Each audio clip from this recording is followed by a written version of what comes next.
Good afternoon.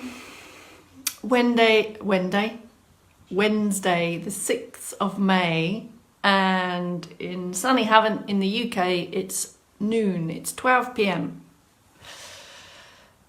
Who would like to join this movement snack? If you're watching this back in the Facebook group or on YouTube, if this is the day and the movement snack you're after, please stay. We'll be going in about 4 and a bit minutes.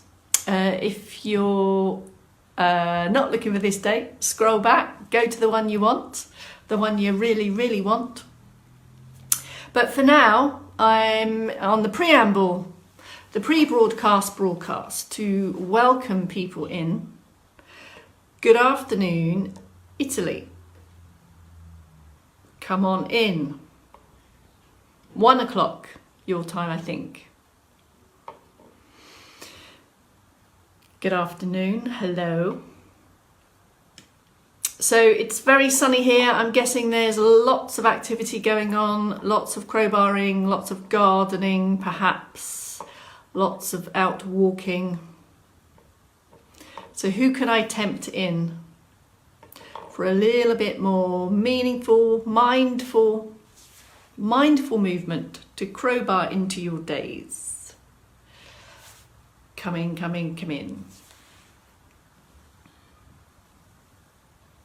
Checking in. Thank you. Day Elliott Chapel Collective. Bang, bang, bang. The collective. All in. Hello, everyone. Maddie. Good afternoon, Maddie. Is the cat with you, Maddie, or are you alone? As the cat heard my voice and ran away. Hello, Penny. Good afternoon. Come on in. There's plenty of room. Sunny Devon's early. You are a bit, Kate. That's very unlike you. Good to see you. Hello, Dawn. Good afternoon. Scotland. That means Scotland's arrived. If Dawn's in, that means Scotland's here. Hello, Carol. Wales is in. Maddie's been walking in the garden with your walking frame. Lovely job. Wales, Scotland, England and Italy currently in. Just need a bit of Ireland and we'll have the 6 nations. Oh, plus some France. Sorry, I should have said 5. Hello, Jane from Edinburgh. Edinburgh is in. Bolton has arrived. Yes. Llanbryn Mawr. Trevor's mowing his lawns. All 5 of them. You're going to have a busy afternoon, Trevor. You've probably come in for a rest, have you? Maddie's alone. The cat might hear me. We're almost there on a kind of the last minute countdown for this movement snack. We'll get it done, we'll plant some seeds, crowbar in some thoughts, and then deploy them into your day. Hello, Diana, you're here. That means Somerset is in.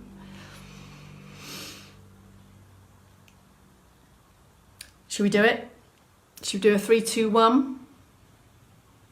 Myra's in. All right, Myra from sunny Rosneath. That sounds Scottish.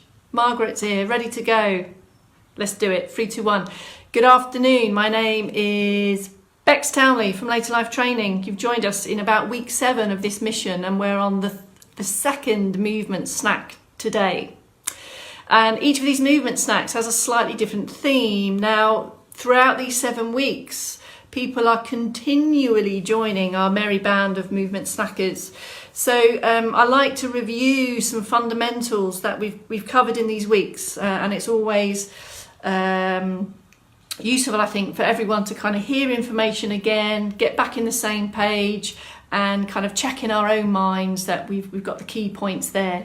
So today we're going to do some progress checks. In the calendar, we have 2 progress checks that we kind of suggest might help you with your kind of monitoring and your progress. And the one we're going to do today involves the sit to stand, probably the most functional strength activity we have in daily life. And it's here in the calendar, there like so. I'm going to do that. And in this calendar, there is also the step-by-step guide to how to do this. But I'm going to talk through it with you now. Now, if you are new and you just want to listen to this first, just to have a look at it, great, just do that a bit later. If you know what's coming, then join us with the communal 30-second sit to stand progress check. Maybe we could have some kind of world record attempt whereby we all do a sit to stand chair rise, 30-second chair rise, I'm going to write to the Guinness Book of Records about that. You know what happens when we verbalise things, we tend to do it, but we won't. All right, I've got this. Have a look. Every movement snack starts with a circulation boost. So we want to give the body the best possible chance to get the most out of this snack. So let's commence with our first minute of steady marching to boost the circulation. Now that can happen in stand, external support if that's going to help with confidence and balance. Make sure it's fixed, or it could be in the chair in seated. So if we just start with this steady weight transfer, this march, this walk on the spot, just get the legs rhythmically moving and then go through the checks. Lengthen through the posture, open the chest, stand a little bit more upright than you ordinarily do. Keep using support, I don't want you to challenge your balance. And then start to think about ankles, feet and toes. So slow this movement down. Have a look if that's going to help you see if it's doing what we want to do. Continue with that with a steady arm, or you might have to change arms or two when you're ready. Continue with that in stand. Here are the seated prompts. Whatever chair you're in, have a shift forward. So a lift and shift forward. Lengthen through the posture. And in sits, we can either start with the upper body first, so the arm action, 1 or 2 here, all on this lifted supportive position through the trunk. Once we've done a bit of arms, then if ankles, feet and toes are an option, have a glance down and really try to find your feet. By that I mean, if you feel you're a little bit flat-footed, lift up taller, have a look down, and can you get the feet to work more for you? As and when bring in alternating. So this is rhythmical, it's steady. You might want to bring the hands together. Now this is steady, low knees, just serves to boost the circulation for a minute and a half max. At the end of that time, you may feel you want to take a deeper breath.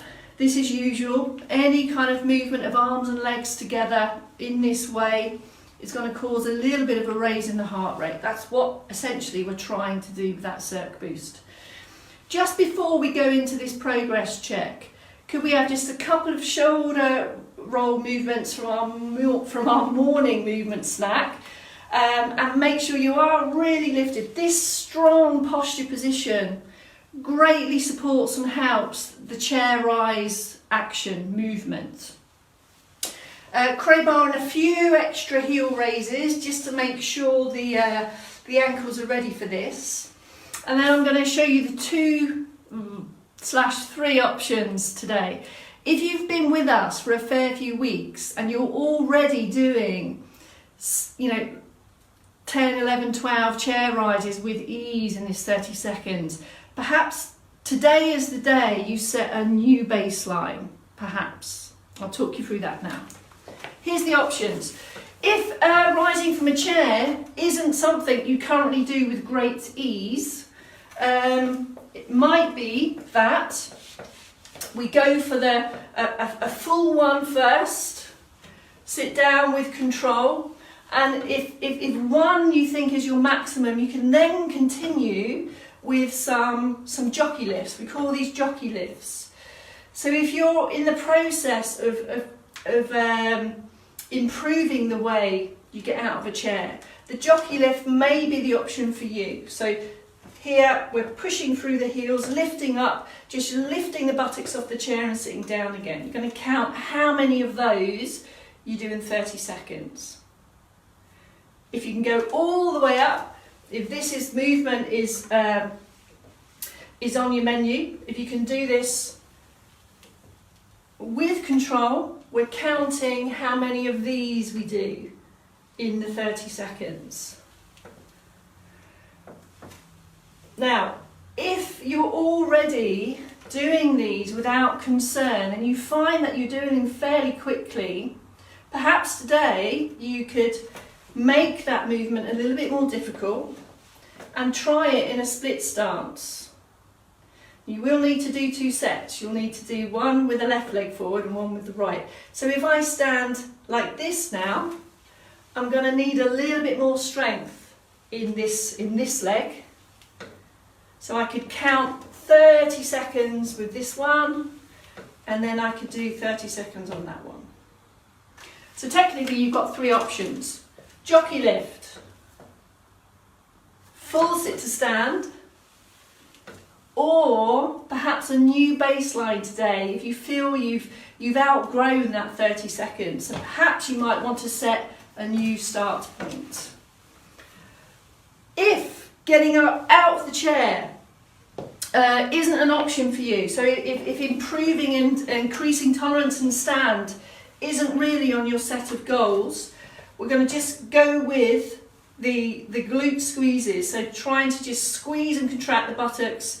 And actually, I don't want you to do those very, very quickly. Just use this 30 seconds to be unsupported away from the back of the chair, optimise this stand position, and then just bring in a little press through the feet, if possible, and a buttock squeeze. So I'm going to put 30 seconds on the clock. Have a go now, if you're happy to. I know many of you have done this before in this situation. So I'll be ready. 3, 2, 1. There's your 30 seconds. So off you go. Whatever option you're doing, do them with control. Every option requires the heels to stay in the floor. Every option requires this upright posture position, whether it's a jockey lift or whether it's a full stand. Sit down with control, but not too slow on this 30-second count. And that is your 30 seconds. So the idea is you write down how you did there, and you give it today's date stamp. And over time, as we crowbar in more of these sit to stands, and as we crowbar in sitting down with more control, you can expect to see some improvement in this progress check. Now, you may be someone that really responds well to writing stuff down, or you may not be. It's really for you to pick and choose. But it gives us a level, gives us a start point from which to progress from. Let us know how you did with that. You don't have to, it's not mandatory, but it's great to hear if you've got some improvements. All right, draw a line, take a pause. That's the first bit of the movement snack done. I'd like to crowbar in just a little trio for you that now focuses perhaps, in my opinion, this wall press movement is the sit to stand of the upper body, and we need it for all of our pushing activities, for mobilising in bed, pushing up for chairs, pushing up from the floor, pushing up from the bath, and it involves wrists, so it gives us some wrist strength. It involves the pushing muscles of the chest, and it also involves loads of activity through this support system here called the trunk. All right, so let's do a couple of back extensions just to prepare the posture, taking up some support here, or maybe close to the wall without touching. Keep the hips still, come up to upright posture and add a little bit of an extension and release. Or here. So this is one of our mobility movements from the morning. Really and it kind of really gets us to fix the hips and the legs and extend. And if you've been doing lots of gardening this morning, you'll appreciate this one now. It's why I crowbarred it in. So if you've been doing lots of bending over, a couple of these can really help ease any of these kind of long periods in kind of tired muscles in flexion. All right, next one. the arm press. And of course, sorry, that back extension is exactly the same in sit. Let's take, please, a couple of these again, and then let's take our alternating arm press. Now, when we do this, we're after, this wrist position is significant. We're trying to get the hand and the arm, this wrist position, to prepare for the act of pushing stuff. So we need our wrists and our hands to be strong also. And have the sense that you're pushing down and away, almost as if you're pushing against an invisible resistance. And can you see as I do this, all this stuff remains long, open, strong. Hopefully what we've now done is prepare for the main event, the wall press. There's a couple of options here. Pick a wall, a stable wall, of course, and we can take that with a step first. If it's the first time you've done it and it's the first time you've seen, if you can place the hands on, so kind of basically doing a test on that wrist position. And with this step, you can control how much of your body weight you're starting to take. And hopefully you can feel that managing our own body weight is really critical when it comes to things like moving around in bed, moving around and getting up from the floor. If you want to, you can leave a hand behind. This can help support balance and help you feel more confident. And then once you've got the feel for that, you can have both feet, you're about an arm's width away, and now you can start to control the weight of the body, like so. And if it's the first time you've done it, just take a small movement, just get a feel for how your wrists and hands are. If you've been doing this one for a while, you might want to come down to a lower fixed piece of furniture where you can start to increase the effort more, because in a lower position, my body's going to be heavier, if you see what I mean. In seated, we have the action here. You might want to repeat the alternates here. You might be in a position whereby you can get a chair near a wall and you can still rehearse this movement. And actually, it can also work in doorways with your hands on the door frame. Can work. It really depends on the type of chair you have, and if you're a wheelchair user, sometimes door frames can really help and assist with these upper limb movements. All right, that's it. So we did a progress check on the legs for the sit to stand. We do that most weeks. And we've paired that with this upper body action. So together, they all cover the middle bit as well. So we've got these two really critical strength activities, strength movements that are pretty much embedded in many of our activities of daily living. That's it. What are you crowbarring in? You're crowbarring in active sitting. I forgot what the other one was.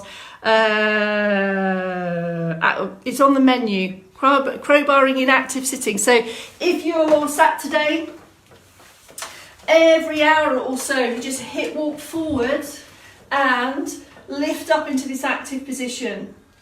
Just remembered, if you're out and about in the garden, every hour, even every half hour, take time to stand up, pick your position, and consciously take some back extensions. Your back will thank you. See you back here at 4 for some slow, calming, three-dimensional movements and stretch, and for another 10 minutes in the accumulative minutes movement bag. See you at 4, folks.